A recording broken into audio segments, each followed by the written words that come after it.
толку бол за промоција на книгата. И многу ме радува тоа, се должи на личноста Александар Сјаков, кој што е така воспитан. Знам дека повеќето одадме на едно големо купче, за да и дадеме еден благослов на новата книга на Але ќе го сурпе.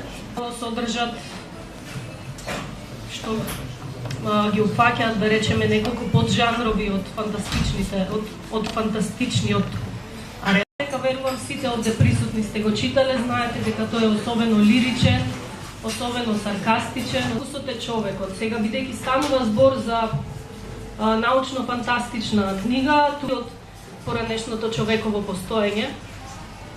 Затоа Алек, например, го има како референца.